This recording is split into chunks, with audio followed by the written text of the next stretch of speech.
اللہ قرآن مجید میں کہتا ہے کہ ہر ذی روح کو موت کا مزہ چکھنا ہے۔ موت کے مزے سے یہاں کیا مراد ہے؟ کیا موت ایک تکلیف دہ چیز ہے؟ کیا عذاب قبر روح کو ہوتا ہے یا جسم کو ہوتا ہے؟ یہ بڑا خوبصورت ادبی اسلوب ہے۔ قرآن مجید جو ہے یہ لٹریری اسٹائل میں گفتگو کرتا ہے، ایک ادب پارہ ہے، ایک پیس آف لٹریچر ہے، تو اس لیے اس کے لیے اچھی ادبی تعبیروں کا ذوق پیدا کرنا چاہیے۔ تو یہ مزہ چکھنا ہے، گویا اس سے گزرنا ہے، اس کیفیت سے گزرنا ہے۔ جان کنی کی ایک کیفیت ہے جس میں ہمارے جسم اور ہماری اصل شخصیت کو الگ کیا جاتا ہے، تو یہ ظاہر ہے کہ کوئی آسان معاملہ نہیں ہے۔ اس کو قرآن مجید ہر جان کو موت کا مزہ چکھنا ہے، کل نفس ذائقۃ الموت کے الفاظ استعمال کرتا ہے۔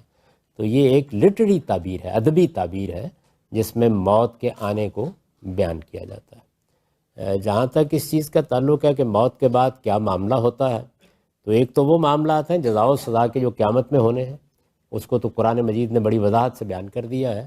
موت کے فوراً بعد کے بارے میں بھی بعض چیزیں واضح کر دی ہیں۔ یہ بتا دیا ہے کہ انسانوں کی ایک کیٹیگری وہ ہے کہ جس نے ایسی سرکشی اختیار کی، حقیقت کے واضح ہونے کے باوجود اختیار کی کہ اس کے حساب کتاب کی ضرورت نہیں ہے۔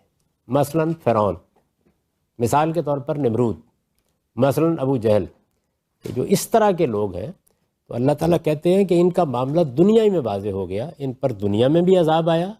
یہ جب دنیا سے رخصت ہوں گے تو ان کو قیامت تک ان کا ٹھکانہ دکھایا جاتا رہے گا، گویا ایک نوعیت کا روحانی ٹارچر ہے جو ان کو ملتا رہے گا۔ اور پھر قرآن یہ کہتا ہے کہ جب قیامت برپا ہوگی تو یہ یردون الی اشد العذاب، پھر اصل عذاب کی طرف جو اس سے زیادہ شدید ہے یہ لوٹا دیے جائیں گے۔ یہ ایک کیٹیگری۔ اس کے بالکل مخالف میں دوسری کیٹیگری ان لوگوں کی ہے کہ جنہوں نے نیکی کی، نیکی کو اختیار کیا اور اس درجے میں کی کہ ان کے بھی حساب کتاب کی ضرورت نہیں رہی، جیسے انبیاء ہیں، جیسے صدیقین ہیں۔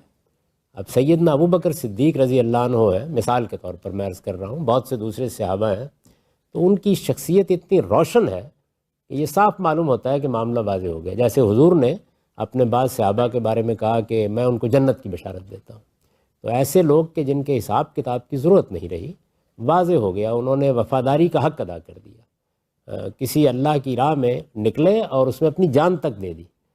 تو اس کے بارے میں اللہ تعالیٰ نے بتایا ہے کہ جیسے ہی دنیا سے رخصت ہوتے ہیں تو تم تو اس زندگی کا شعور نہیں رکھتے کیونکہ وہ جسم کے بغیر ہوتی ہے، لیکن ہم اپنے ان بندوں کو، اس طرح کے بندوں کو اپنی نعمتیں دینا شروع کر دیتے ہیں، یعنی ان کو ایسے ہی نہیں رکھا جاتا اس لیے کہ ان کے حساب کتاب کی کوئی ضرورت نہیں۔ اللہ کے نبی ہیں، شہداء ہیں، صالحین ہیں۔